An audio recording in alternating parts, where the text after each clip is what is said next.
Take Two with Jerry and Debbie starts now.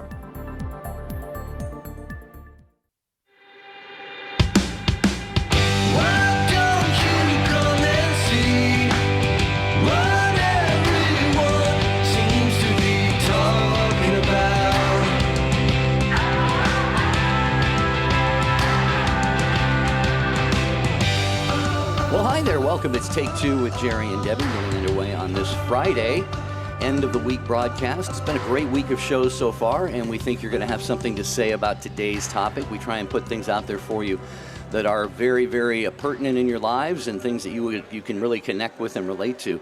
And we'll introduce that topic for you in just a moment. You may hear some milling around going on in the background. Lots of people here. It's not a studio audience. Well, it's sort of a studio audience.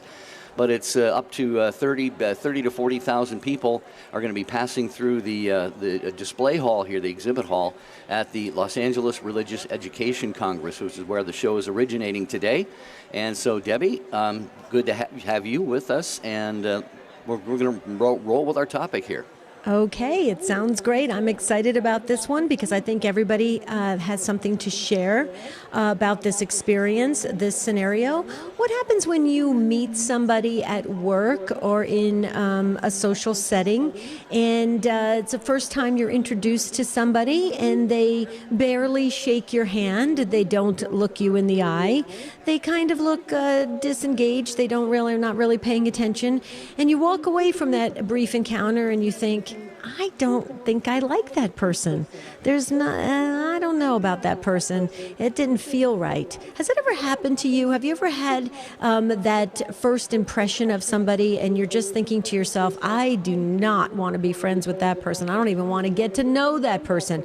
And then you find out later on, okay, that person that you were introduced to actually is quite nice and genuine and kind and loving and thoughtful.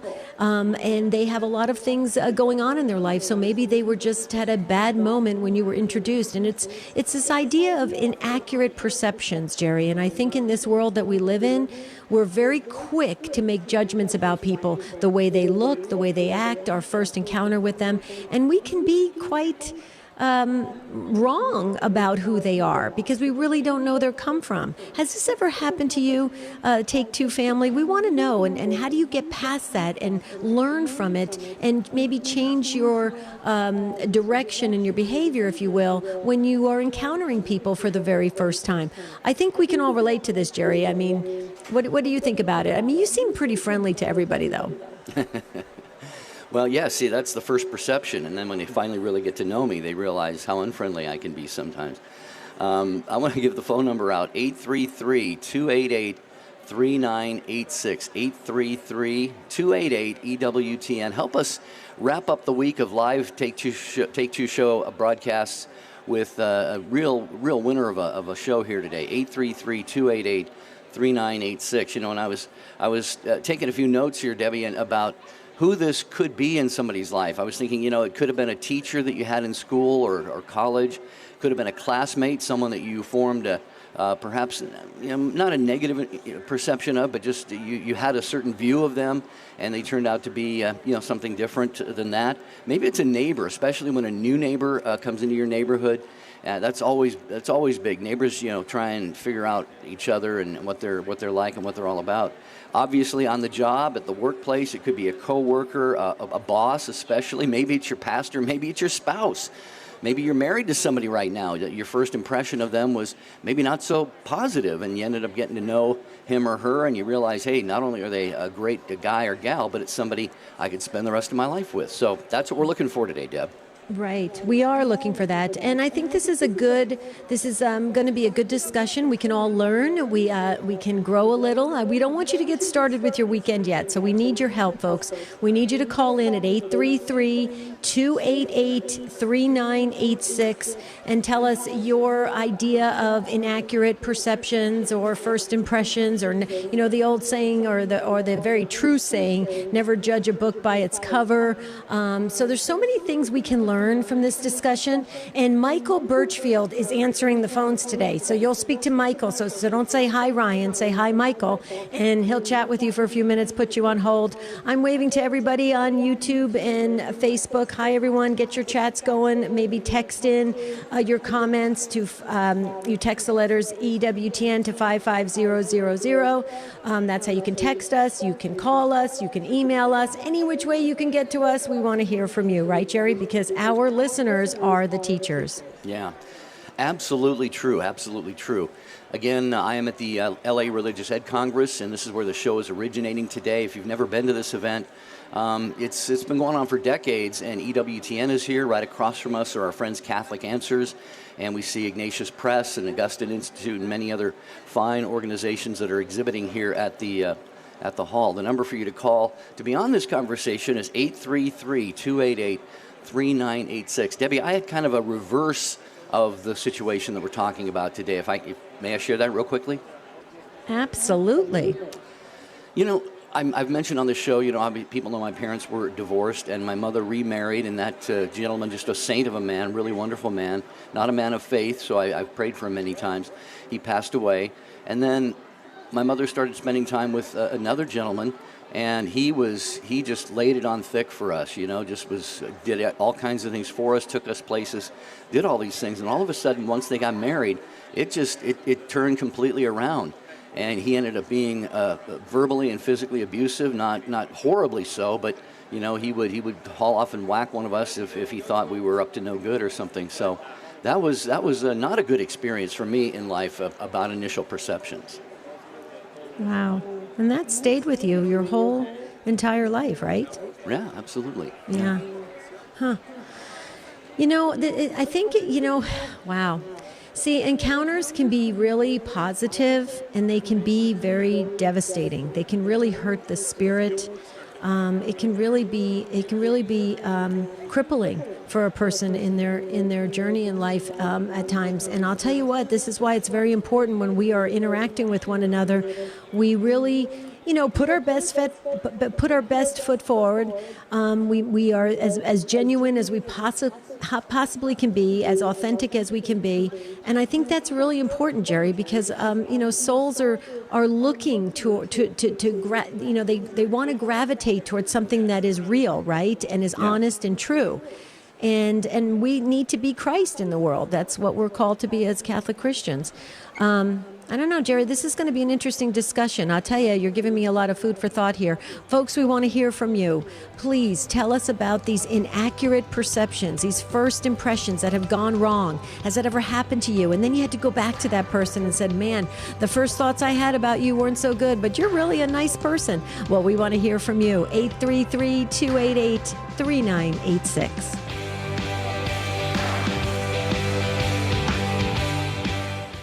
Now, not only can you watch EWTN anywhere, but anytime with EWTN On Demand. Get on-demand access to more than 12,000 EWTN programs, including live shows and specials, all in one place, all free.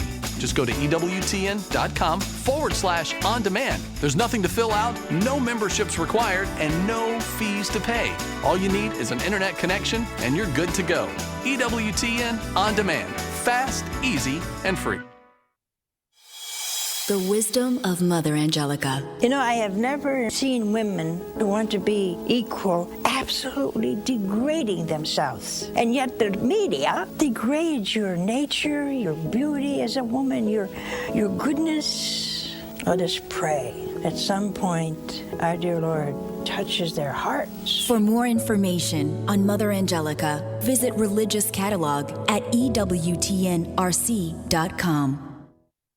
A lot of people listen to Catholic radio and get great information to help build their faith and support their faith. But there are also people out there who haven't yet built a relationship with God, and Catholic radio reaches them wherever they are. It evangelizes in a way like no other medium, and that's just one of the many reasons why Catholic radio is so important. Jimmy Akin thinks Catholic radio is important. So should you.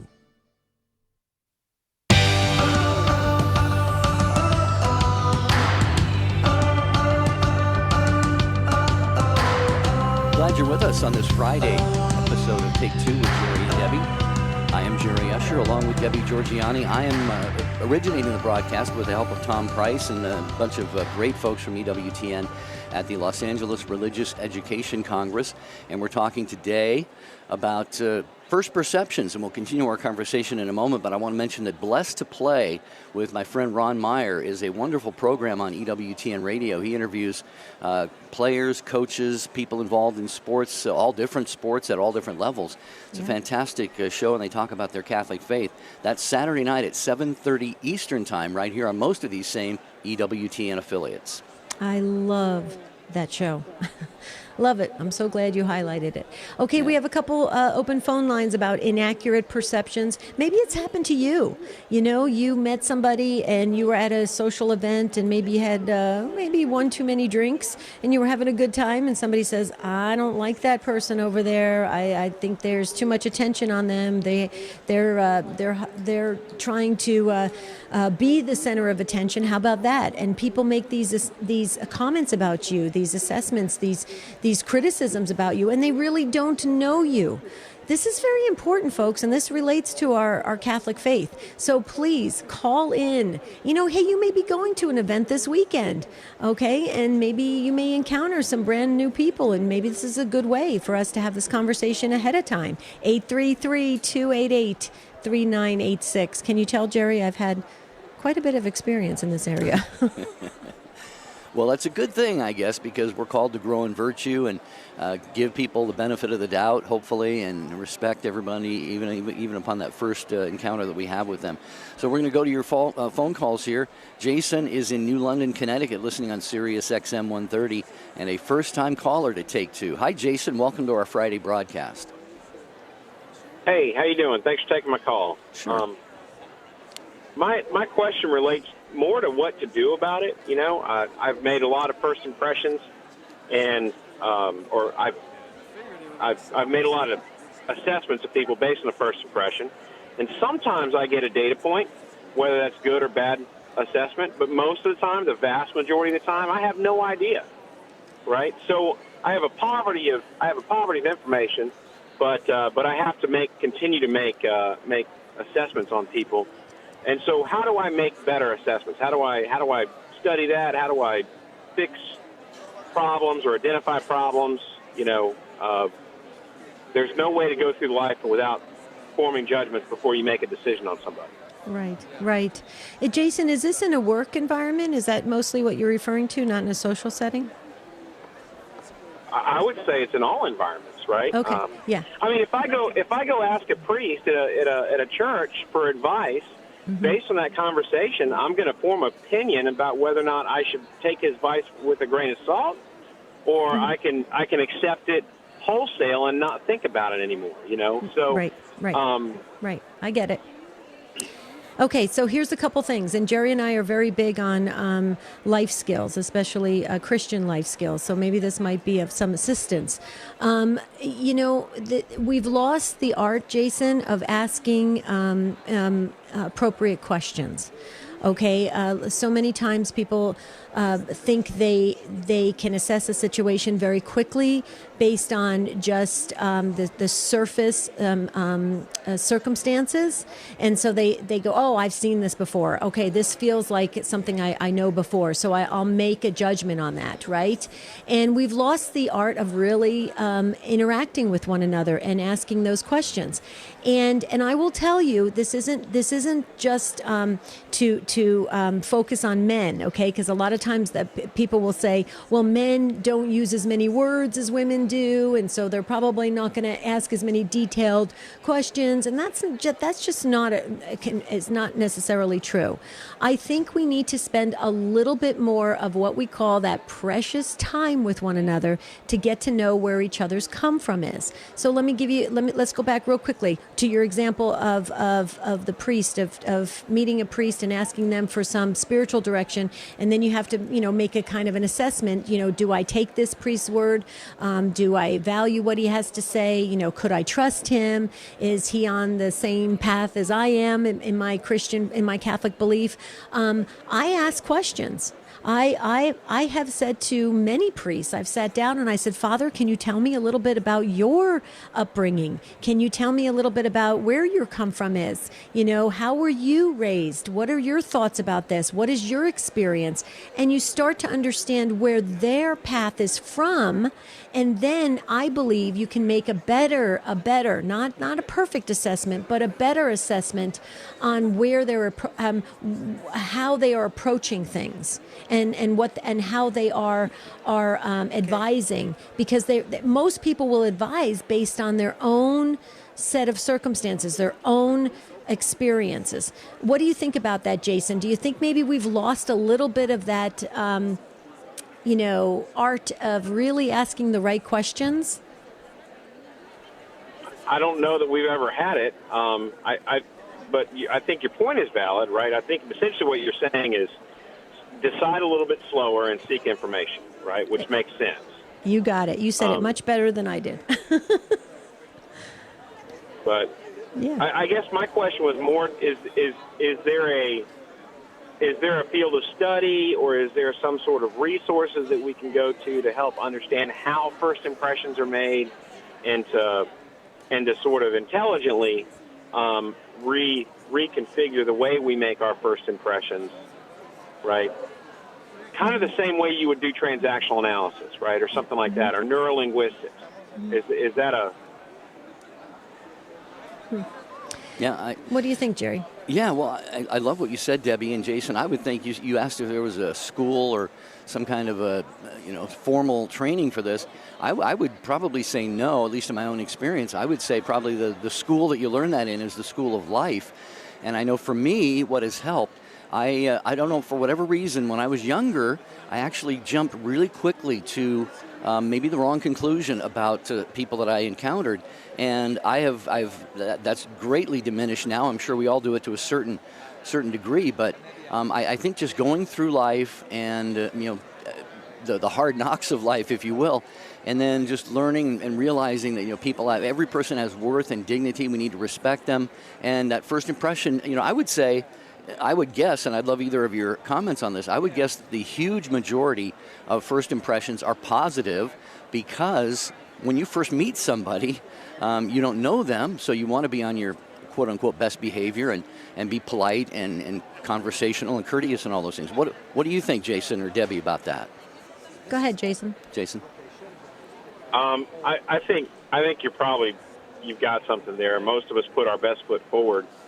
But I also think that we tend to project our own personality traits on others, So if you have somebody that's overly negative, they're going to tend to interpret other people as overly negative. People who are overly positive are going to do the same thing. So we color that with our own tendency to projection heavily. Right, I agree with that. But Jason, let me just ask. Let me interject this real quickly, just for the purposes of this discussion and trying to see where we can learn something from it. I used to work in human resources way back in the day, in the 1990s. Okay, way back when people would sit down for multiple interviews, face to face, and talk to one another for 35, 45 an hour. Right now, I have heard stories of people going on job interviews where they barely ever talk to anybody in the human resources department, and the company or corporation gets all of their information from social media about this person before the person ever even fills out an application. I mean, isn't that kind of bizarre that we don't even take the time to sit with one another? And I mean, there's so many things you can learn from people's body language, the way they engage, the way they converse. There's so many things you can learn by sitting face to face. What do you think about that, Jason? I agree. I think from a human resources perspective, typically the HR departments engage in order to weed people out and de-risk potential hires before you ever see a hiring manager. And that can be problematic, right? Because you're also getting rid of people that you might want to work with. But I agree that fundamentally our interactions in the workplace in general tend to be much more transactional and much less interpersonal, and that creates a lot of problems, for instance, in hiring also in being able to collaborate and build on other people's experiences. Right. Yeah, it's not all that common that you develop a really, really close bond and spend a lot of time with one or another coworker. I know it certainly does happen, but I think you're right on that point, Jason. On that note, we will bid you a wonderful day and a blessed weekend there in New London, Connecticut. My brother was once stationed in Groton in the Navy, so I know that area. I've been up there a few times. Beautiful part of the country. Thank you, Jason, for calling in and joining us on Take Two with Jerry and Debbie as we talk about inaccurate.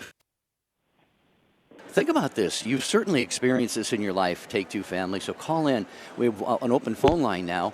833-288-3986. Did you have a first impression of someone that turned out to be maybe inaccurate? It could be that the first impression was positive, and later on you realized that person wasn't kind of who they presented themselves to be, or it could be you didn't have a good first impression and it turned out to be really, really good.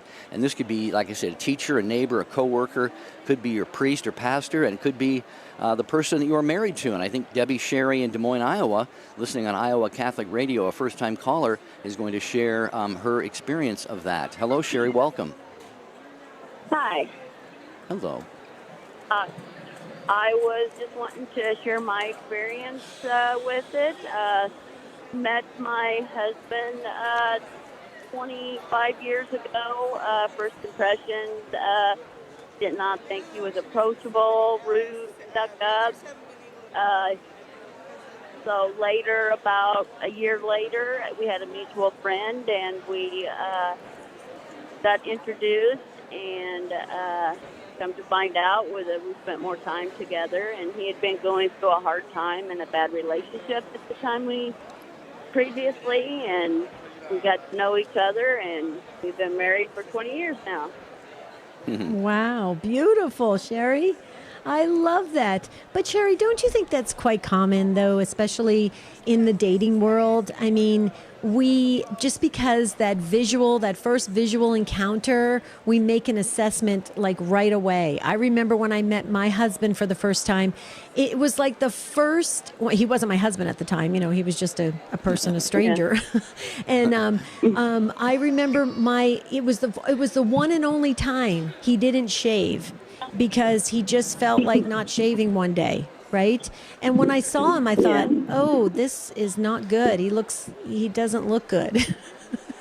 and afterwards he said to me, he goes, would you believe that was the one and only time I just thought, well, maybe I'll just give my face a break today and not shave. And he goes, and I happened to meet you that day. And I said, yeah, that could have been a deal breaker.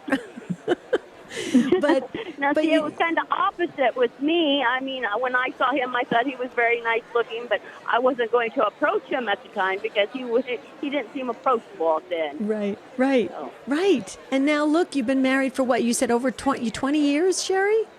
Yes. Wow. See, Jerry, this is why we're having this discussion. Now, Sherry, real quickly, before we ask Jerry this, okay, you heard Jason. Jason was the first caller. And I thought Jason made a really good kind of a plea, if you will. Are there any resources out there that we can, maybe learn the protocol of maybe stepping back, shelving our judgments and our criticisms and our assessments, and do some probing, investigative work in the questioning area or something? Are there any resources? I don't know of any. Jerry said he didn't know of any. Do you know of any? No, I don't. I wish I did.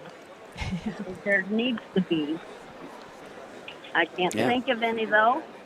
Exactly. Yeah. Jerry, you got to write a book. Well, again, I think each of our books is written by our lives and by God's grace. And like I said before, I just really think this is something that you develop over time.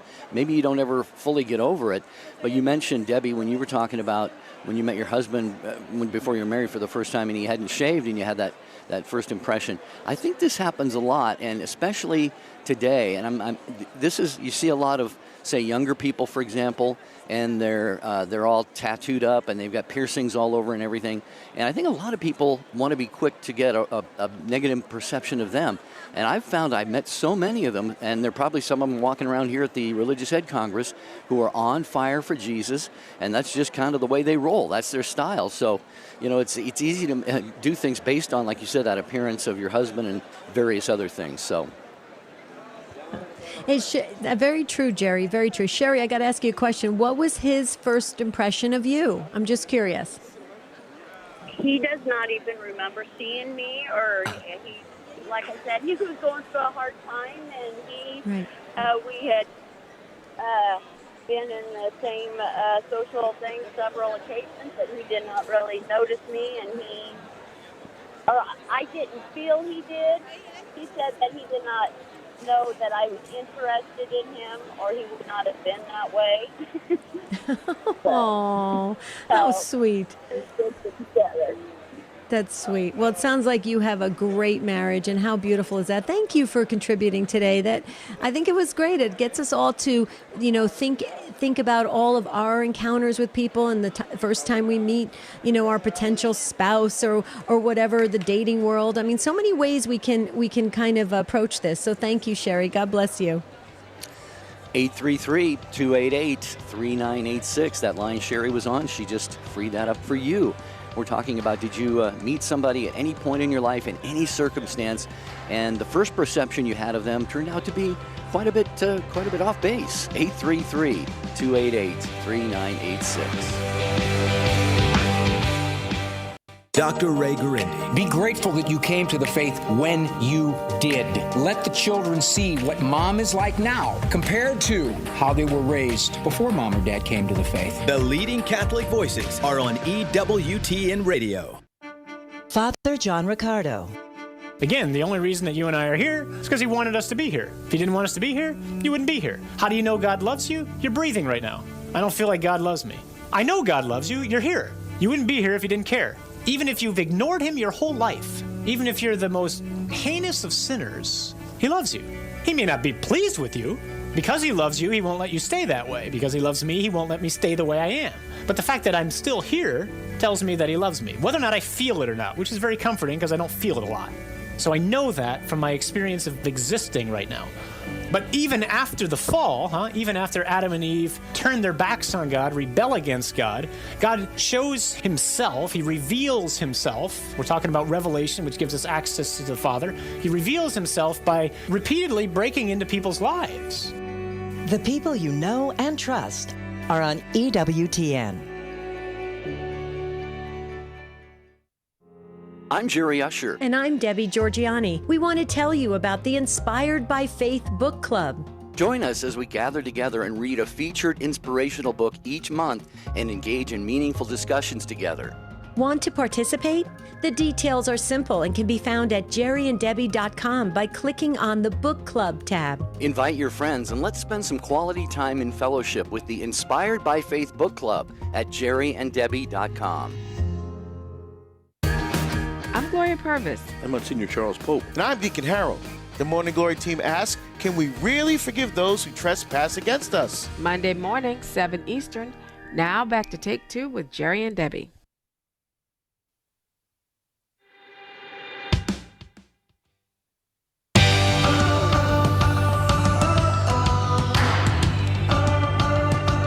Talking today about inaccurate perceptions on Take Two with Jerry and Debbie. It's Friday. We don't want you to get started with your weekend yet. We need you to participate. We've had some great takes so far with Jason and Sherry and the others, and folks are emailing and texting and going on Facebook and YouTube. And I don't think we've really ever done too much of this before, Jerry, so I'm going to do it today because it's Friday. You know how I get kind of punchy on Fridays. I'm going to put you on the spot. Are you ready? Yes, I have to be. Oh, yeah, you do. Yeah, you do. Are you sitting next to Tom Price? I am. Okay, I'm gonna make sure Tom watches your facial expressions on this. I want to make sure we get this accurate. I'm watching him. Thank you, Tom. Thank you. I knew I could count on you. Okay, Jerry, it's going to be almost 10 years since you and I first met in that little radio studio in Loomis, California. Do you remember that way back when? I do. Okay. Yep. I did not know you were a radio veteran and, you were around before radio existed. I did not know you were the one who was the creative mind behind Catholic Answers Live. I didn't know anything about you, and you knew nothing about me. I'm Right. curious. When I first sat in that, I guess they called it the second chair of the studio, which I didn't even know what that was at the time, 10 years ago. What were your first perceptions, your first impression of me? Jerry, think before you speak. Yeah. Are we at the end of the show yet? Look at the time. No, Debbie, this is honest to God's truth. I thought you were really a great person, and I could see your energy, and I think the fact that you hadn't been on the radio all that much prior to that, but you really handled yourself well on the air. You did such a great job. So I thought, man, she's got things buttoned up here, and you seem nice and polite, and so that was my first impression of you.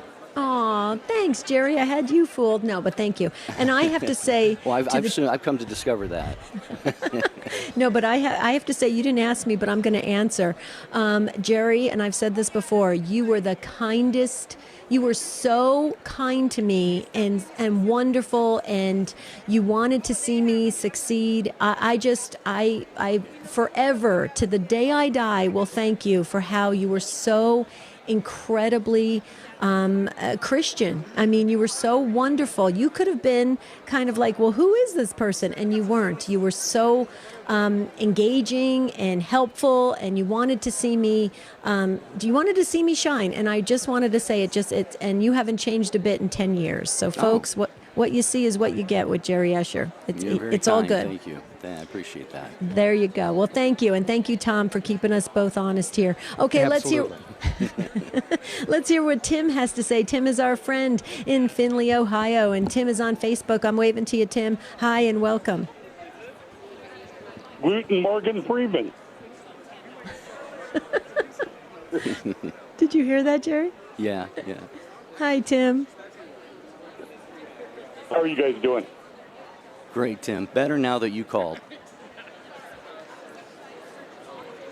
Well, mine is actually kind of the flip side of people having the wrong impression of me. Like, one example was my roommate in college and a customer where I worked in retail told me that I walk like I'm ready to clobber somebody. But, they didn't know me. And I had one incident where an individual they were offended by something I had said. It wasn't intended to be offensive, but they misunderstood what I was, my meaning of it, but they were too intimidated, to talk to me about it. It actually had to be somebody else that told me what happened, that I knew that, hey, wow, but they were afraid of me.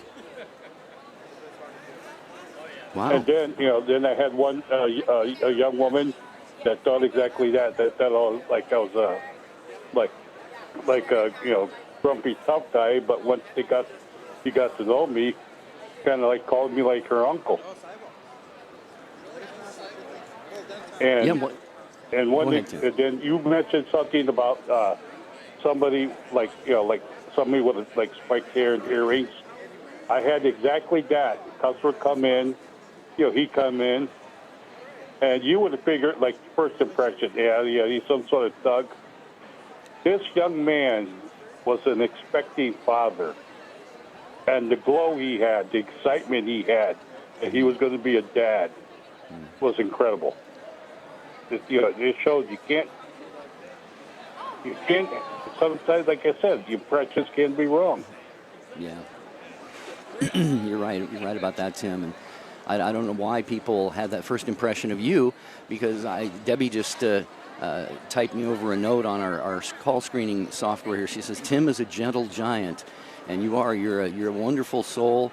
You've been a listener to the program, and you've emailed and you post on social media about the show so much, and it's just a blessing to know you, Tim. And we didn't see you face to face. I didn't anyway, but my first impression of you, Tim, was awesome. You're an awesome guy. What do you think, Debbie?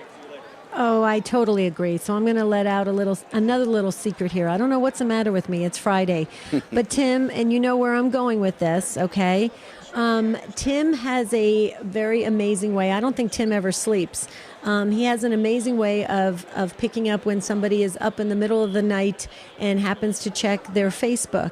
And so many nights when I cannot sleep or something is stressing me out or something's going on with my mom or I'm not feeling well, I'm going to cry, Tim. You're going to make me cry.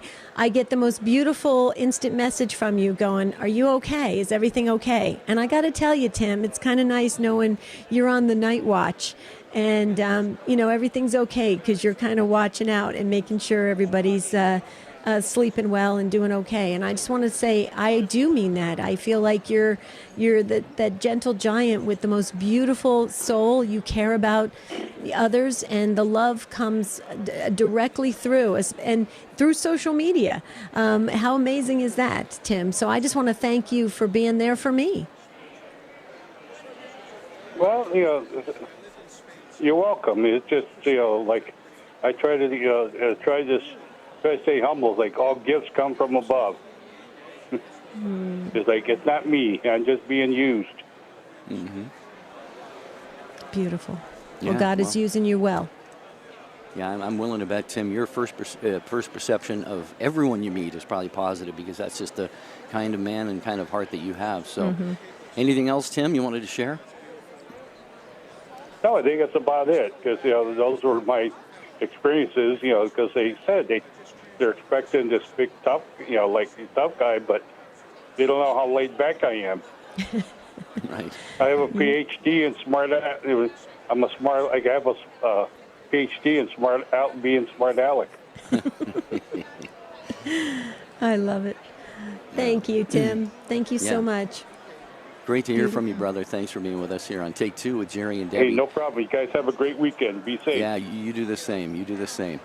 833-288-3986. Tons of calls still to get to here, but we will have an open phone line there if you'd like to join us as we talk about initial perceptions of people and any situation in your life when either a negative or a positive first impression turned out to be just the reverse when you got to know that person a little bit better. 833-288-3986. You want to take us to our next call? Yeah, did you see Carol just dropped off, our friend Carol? Carol, if you have plenty of time, if you have time, call back and Michael will put you to the front of the line because you were waiting, Carol. Okay, let's go to Stacy, and Stacy is in Charlotte, North Carolina. Sirius XM 130, that's the way you're listening. Hi, Stacy, welcome. Hey there, good morning. I had my guardian angel said, why don't you let your 14-year-old daughter tell her story since it's about the same as what I was going to tell. So I think it might be a common scenario. So if you don't mind, Grace will share her little story. Okay, Grace, take it away. Hi, Grace. Hi, Grace. So my story starts about 3 or 4 years ago, and I had been taking dance for 4 years.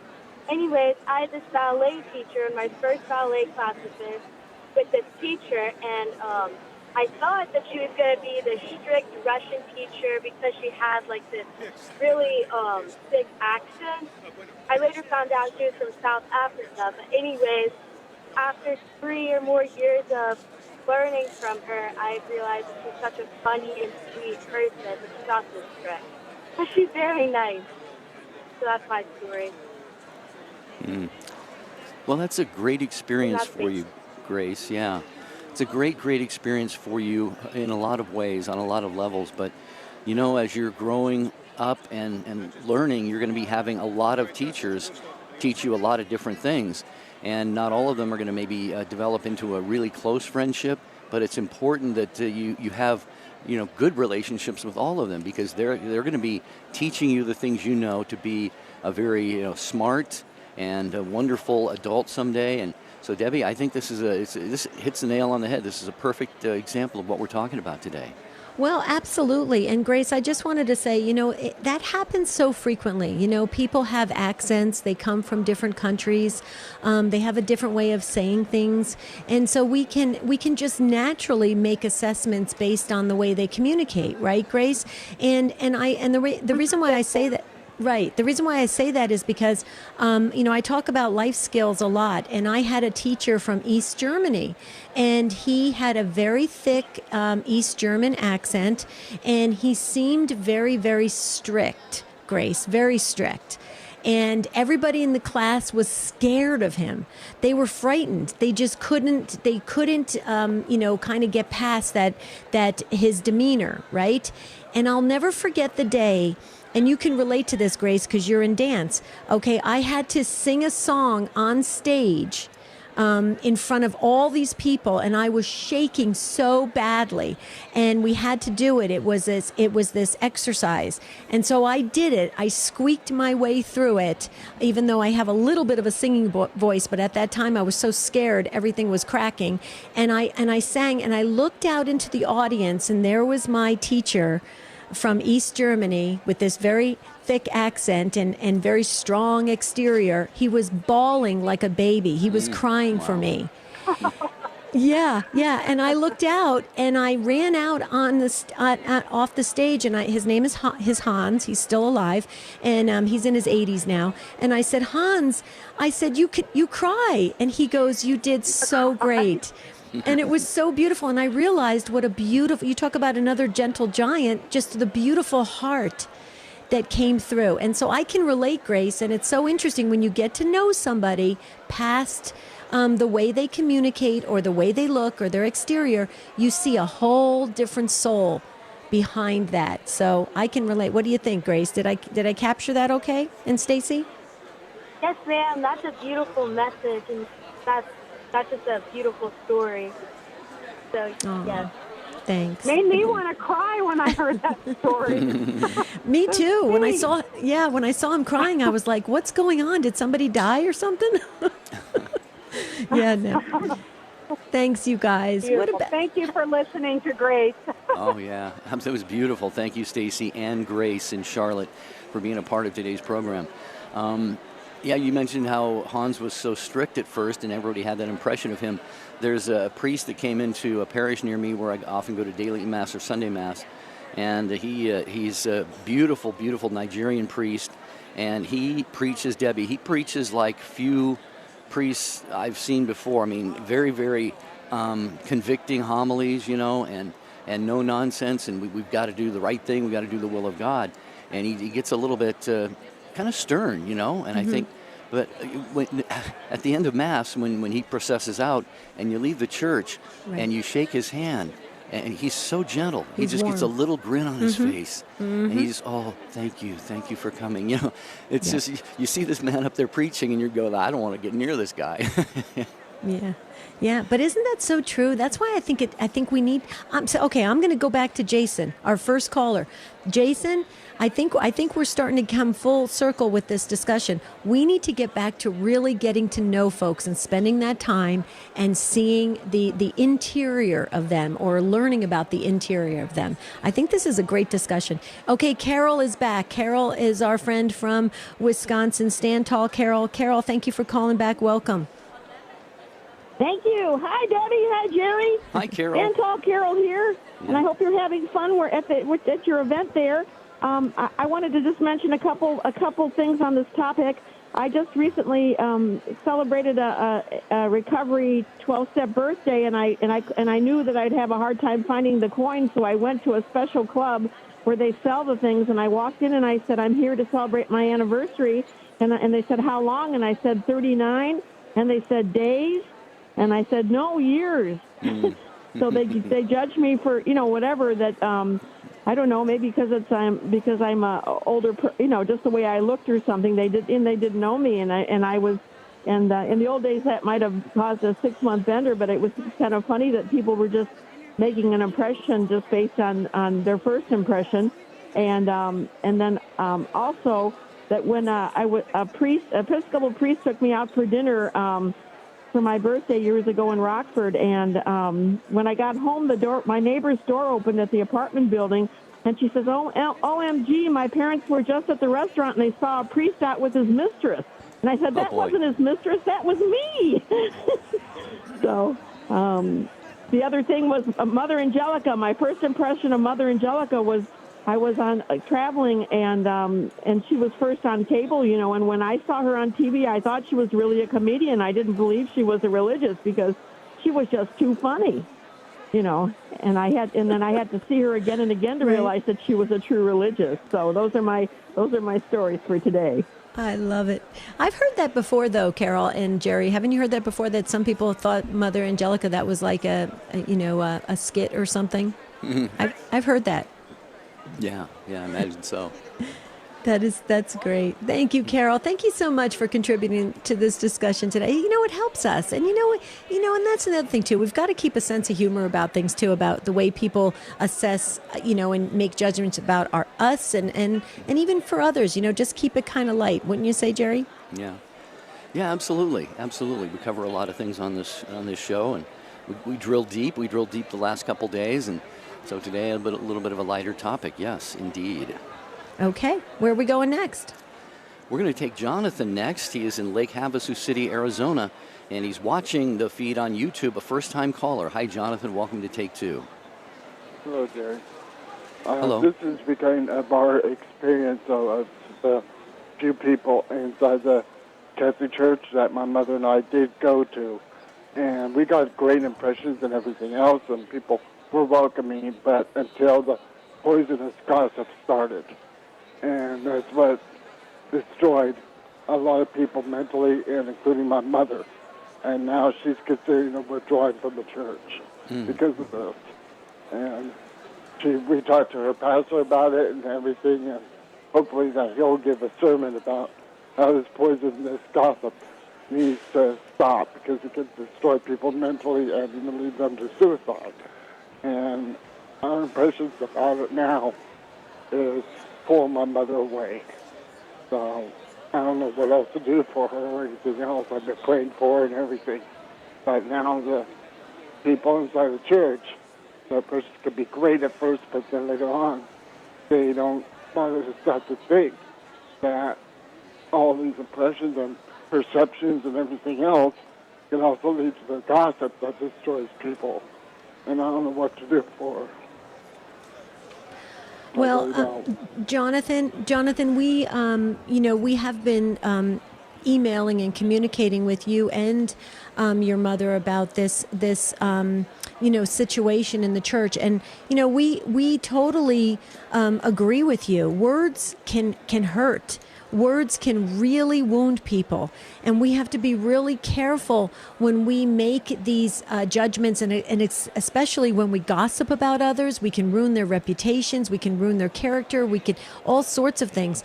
And so it sounds like the pastor at the parish there, Jonathan, is maybe going to give a series of homilies or maybe address this to help heal, because that's the last thing we would want for you to have to endure, and for your mom to have to go through. That's the last thing that should happen at the Catholic Church.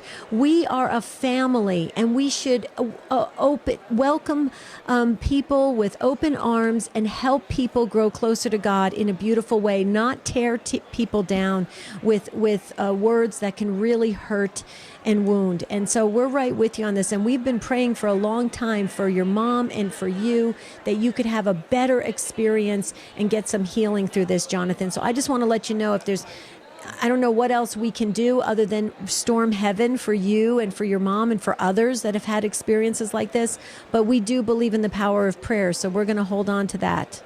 Okay? Okay, thank you. Because she hasn't been back to church that whole month. Oh, yeah, that breaks my heart.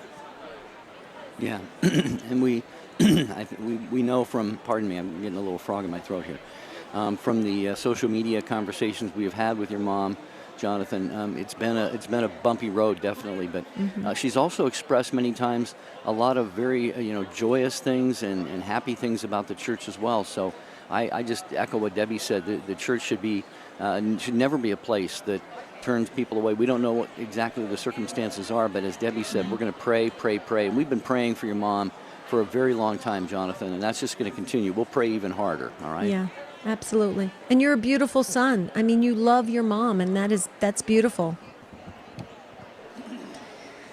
Okay. Jerry, do we have time to go to Caroline? I believe so. Okay, and I can actually see you on Skype. I'm seeing Tom Price. He looks quite nice on Skype.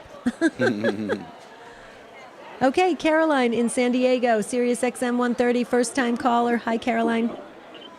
Hi, good morning, Debbie and Jerry.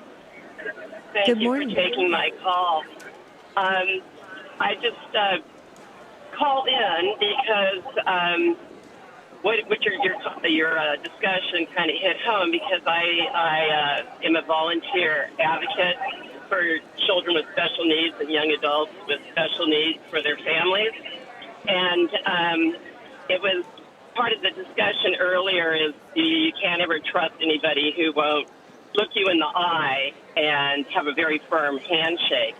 And I work with a lot of families who have children and young adults on the autism spectrum, and it is very difficult for people with autism to make eye contact, and because of sensory issues, might not have a very strong handshake. And so I just kind of wanted to put the awareness out there that there's a lot of people. I mean, autism is, some people consider it an epidemic now, but these people don't meet our expectations, and a lot of people with autism are very, very highly intelligent, but they don't have those social skills. And so I just wanted to kind of increase the awareness that just because people don't meet our expectations doesn't mean that they're just wired a little bit differently, and than what the neurotypical people, their expectations are. So I just think it's really important to accept people where they are. And a lot of people with autism are considered to be extremely shy, and that doesn't mean that they can't be trusted, and that they're wonderful people. They're just like everybody else. It's just that they have some social skill deficiencies and maybe some communication issues, and some behaviors that might be a little quirky. But anyway, I just wanted to share that with you and your listeners. Well, thank you, Caroline, for sharing that, and that is a very, very great example of some, what can be very, very unfortunate. Obviously, people with autism or other issues that they're dealing with. I know a lot of times young people tend to be hard on each other once in a while because of that. I mean, I was born with club feet, and I run very, very oddly, if you can believe that. I mean, I was very good at playing sports, thanks be to God, but I was called 2 left feet in school because I had that birth defect, if you can call it that. So really important, Debbie, that we make sure that we not only that we treat all people with respect in this situation, but also that we teach our kids to do so as well. I couldn't agree more. Caroline, I'm so grateful to you that you called in and shared that, and to raise a stronger, wider awareness about this, because you're right. And it just makes me think that we have to encounter people individually, and each encounter is unique, and we really have to take that time, that precious time. So many times I think we avoid people, or we just make judgments very quickly, and that's just really not right, and it's not a good habit for us as Christians. We really must take the time to really understand where people's come from is, and to soul connect, Jerry, and that leads in nicely to tomorrow's show. We have a live show tomorrow, folks, and we're talking about getting unstuck in this path of life. So many people get stuck somewhere in their life, and they don't know how to move past things and move forward and get closer to God. Well, we're going to give you some practical tools to help that tomorrow, Jerry, and I'm excited about it. Yeah. Looking forward to that. It's so important, and many of you have figured that out, and we want you to be able to share and inspire and inform all of us. So that's tomorrow, live on a Saturday on Take Two with Jerry and Debbie. Until then, have a beautiful and blessed day.